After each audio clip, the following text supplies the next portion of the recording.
Magandang hapon sa inyo lahat. Ito po si Herbert Curia, author, promoter ng The Critics Promotions. Ang ating boses at konstruktibong kritisismo, opinyon, komentaryo at konsultasyon sa linggong ito. Kakibat ang ating pananalig sa ating banal na Panginoon Diyos, banal na Panginoon Kristo at kabayan ng kalibo-libo na Santa Maria, ay hinggil sa issue ng newly promoted PNP official. Ngayon ay nagdaos ng oath-taking for new promoted officials sa ating PNP in Malacanang Palace with our President Marcos. Nag-promote ng mga bagong Lieutenant General at Major General, gayon din mga Brigadier General ang ating PNP.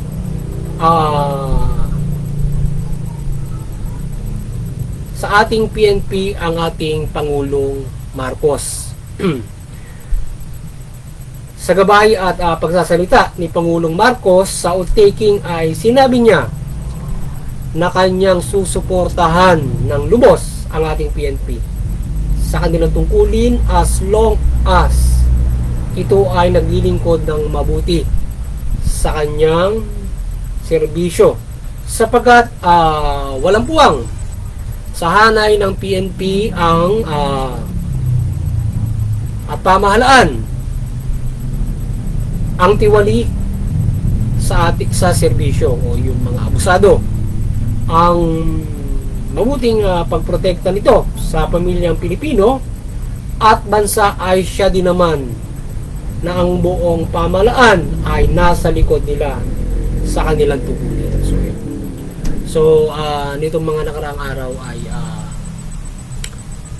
nagkaroon ng oath-taking for the newly promoted generals yung ating PNP with President Marcos. So pinromote niya itong mga nasabing Brigadier General at saka mga Major General at saka Lieutenant General. So tayo nagkaroon ngayon ng mga panibagong mga matataas na opisyal na siyang mamumuno sa ating PNP. At ayon sa ating Pangulo ay ito ay kanyang susuportahan ng lubos. Sa likod siya ng ating PNP. Ngayon, hindi lamang tinutolerate ng ating Pangulo Marcos yung mga abusado at tiwali sa PNP. At yan ay napakagandang pagpahayag ng kanyang panunungkulan o kanyang pamumuno sa ating bansa na hindi niya itolerate yung mga abusado sa hanay ng PNP. At sana yan ay ating patuloy na maasahan sa kanya na hindi niya pabayaan na yung hanay ng PNP ay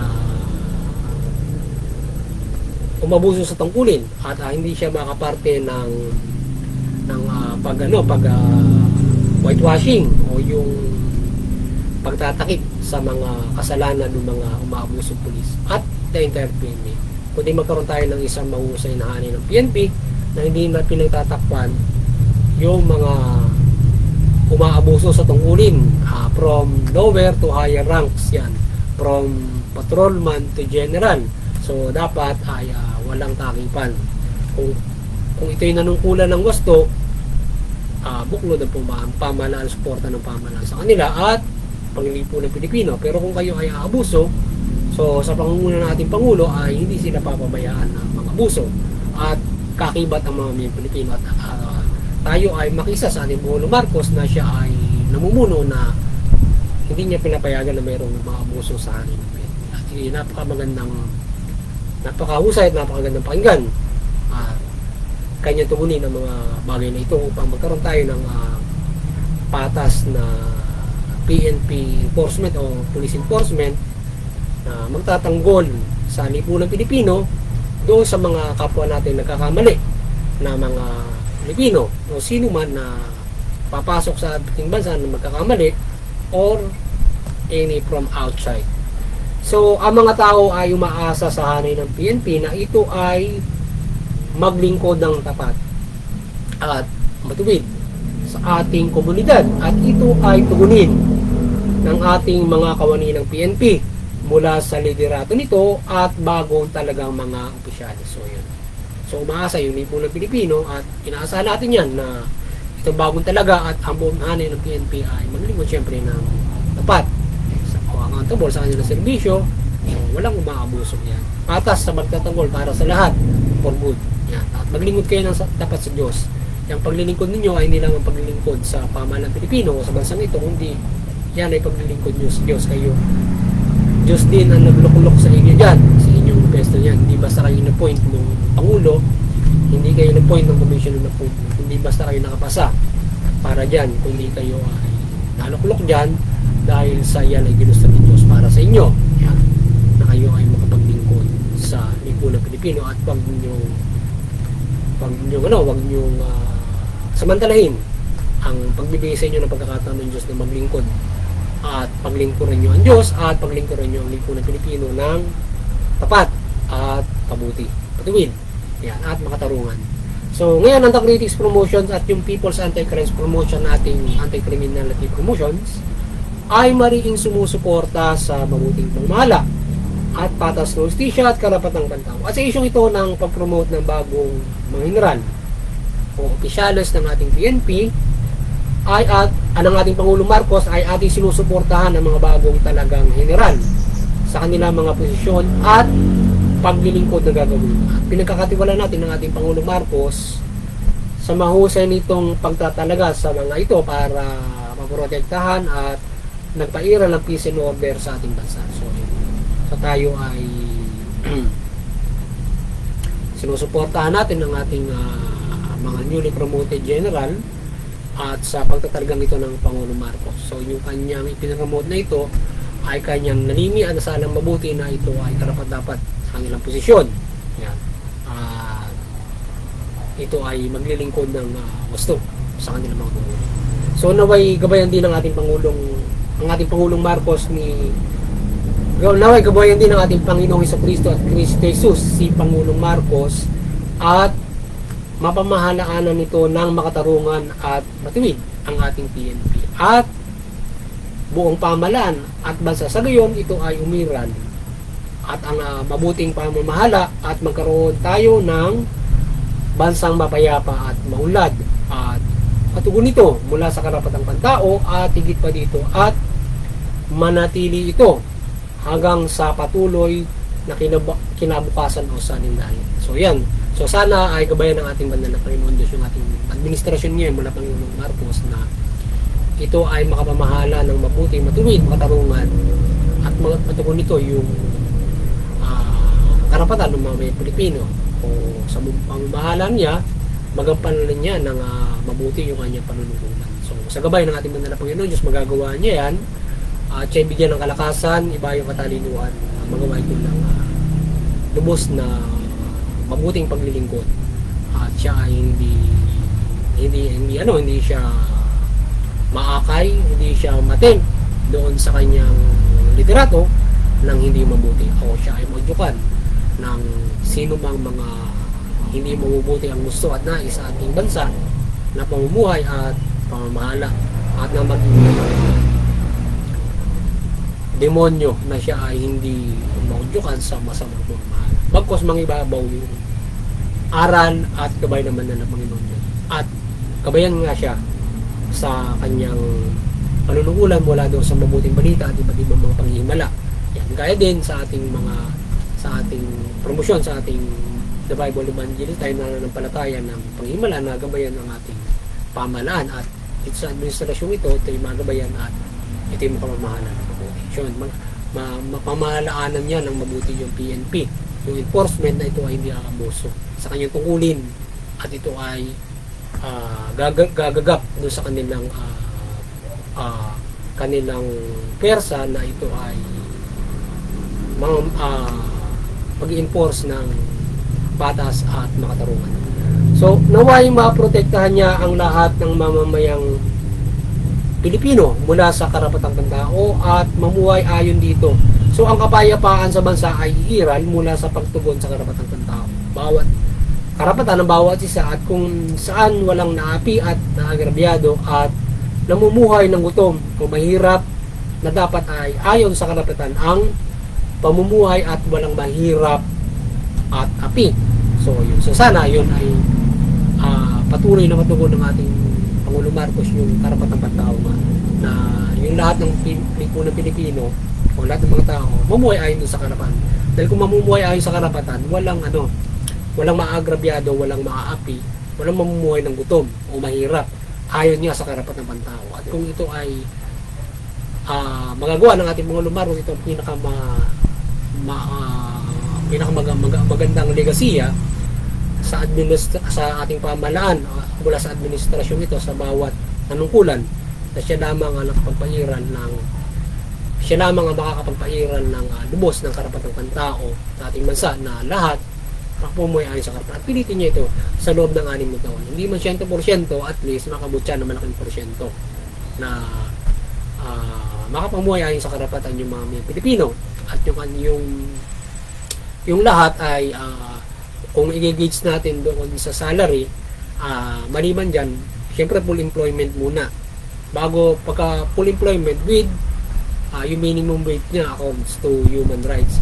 So, hindi man na ayon sa karapatan yung minimum o standard yung ating minimum wage.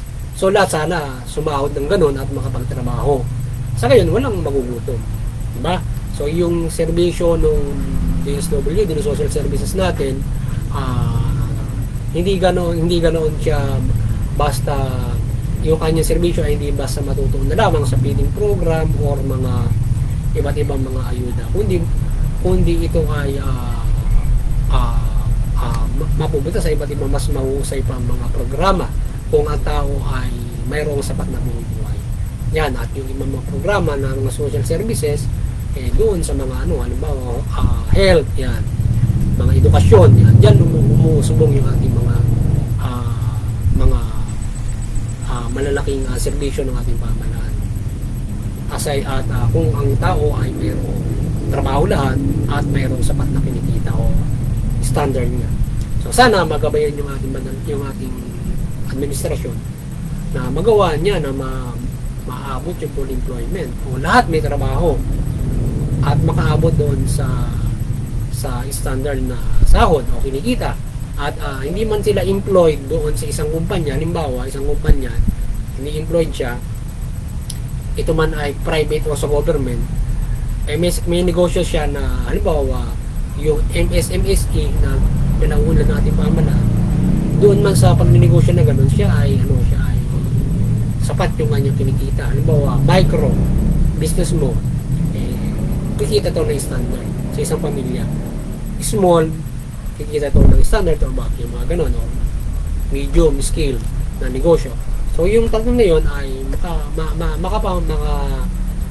kukup up ng magandang pamumuhay yung magninegosyo. Ngayon, kung ikaw ay employed, lalo na gigits ka doon sa standard salary mo na ikaw ay. At yun din mga MSME na yun ay makapagbibigay din na maayos sa sahod kung sila ay may employed. Kaya sana makakup up sila ng maganda gumanda yung ekonomiya natin, na kung aside from family business lang yun, kung meron silang empleyado na mabibigay din nila yung sapat na sahod ng mga empleyado nila, kahit small business or medium business lang yun. So ganun sana yung maging kinabukasan na future na maging pamamalakad ng ating mga negosyo. Dahil yung iba kasi minsan pag nado ka doon sa micro or small and medium, yung iba kasi hindi sapat yung maibigay niyang sahod dahil nga sa hindi rin naman kumikita ng lubos yung mga ganun. So yung mga ganung klase ng mga nasa sektor ng ganyan ay dapat sana ito yung mapaunlad ng lubos ng ating gobyerno. Hindi lamang yung mga malalaking kumpanya na nakapag-i-employ ng 1,000 tao, yan. So yung kasi mga medium parang nasa 100 lang yata envelope. Small ay nasa mga ganon. So kapag kasi large yata nasa 1,000 100 din above, mga ganon. So dapat yung ganon na nakapagbibigay ng standard na salary, hindi lamang sa ganon, magiging doon sa maliliit din, yung mga medium, small. So So sana makaabot yun sa ganun. At mapag-aralan mabuti yung makapagtatayo ng negosyo na ganyan, na maabot nila yung ganung klase ng mga pasweldo kung sila ay may kakaroon ng empleyado. At yung kanilang layout ng kanilang negosyo, dapat pag-aralan mabuti yan. Para doon sa ating bibigyan ng mga negosyo, ay sigurado na sila ay kikita at makapagbibigay ng maayos na sahod. Hindi basta bara-bara yung pagninegosyo. Kasi sa atin ang problema natin, dahil binibigyan natin ng pagkakataon makapagnegosyo yung iba dahil nga sa kailangan mabuhay natin. Hindi na natin inaantala yung iba pang mga kailangan sa pagtatayo ng negosyo dahil nga sa yung iba ay wala namang ikinabubuhay at hindi naman nabibigyan ng trabaho ng ating pamahalaan. So ngayon sana yung ganun ma-organize ng ating pamahalaan yung pagbibigay ng negosyo kung paano makapag-negosyo at yung trabaho at with the standard na kinikita. Sa ngayon ay malinaw ang pag-unlad ng ating bansa. So naway magabayan ng mga taong gustong sobra-sobra mula sa salapi at iba't ibang hangarin na dinadaan sa krimen at pang-abuso o masamang hakbangin na sila ay maging mabuti at huwag hangarin ang magkaman ng salapi at kapangyarihan sa masamang paraan. Bagkus ay makisa sa pagkakaroon ng isang maunlad at mapayapang bansa at komunidad. So sana yung mga nagkakamali ng landas na sila ay magabayan ng ating banal na Panginoon Diyos, magabayan sila ng maliwanagan ni Bandala Santa Maria, masunod nila yung mabuting balita, sila ay hindi maghangad ng malaking pera sa masamang paraan, kundi kung gusto nilang umunlad yung pamumuhay within this system ay daanin sa mabuti, huwag sa masama. Lalong-lalo na kung ikaw ay kikitil ng tao o gagawa ka ng sobrang nakapipinsala ka sa lipunan, lalo na yung pagpatay ng tao. Napakahirap. So sana kayo, yung mga mamayang Pilipino na nagkakamali ng landasin o ikaw ay nakaiisip na umunlad pero sa masamang paraan, itsapera mo na yon. Panampalataya ka at hilingin mo sa Diyos yung pamumuhay na ikaw ay pagkalooban ng magaang pamumuhay mula sa karapatan at higit pa rito na sa magandang paraan at hindi sa masama. Kasi kung sa masamang paraan, mapapahama ka. Maaaring ikaw ay mapuksa ng gobyerno, kapwa-tao mo, at higit sa lahat ay kay parusahan ng Diyos. Lalo-lalo na kung yung masama mong akbangin para yumaman ay marami kang piniperwisyon tao. So, at kung ikaw man ay makapangyarihan na nakukontrol mo lahat, yung Diyos na mismo ang haharang sa'yo para ikaw ay matigil dyan. So, ang muli maliwanagan ng ating Bandala Santa Maria, ang ating pamahalaan at mamayang Pilipino.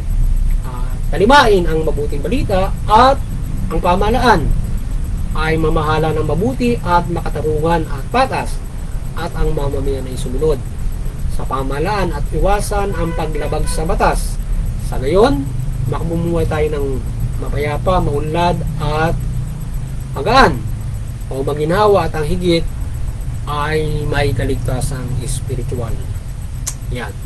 So, muli, sana nakapag sa boses naman ang The Critics Promotions ng konstruktibong kritisismo, opinyon, komentaryo at konsultasyon sa linggo hinggil dito sa isyong ating nakalap na pag-promote ng bagong ating mga general at mga sa ating pamahalaan, sa ating PNP. Yan. Magandang hapon sa inyo lahat at God bless you all.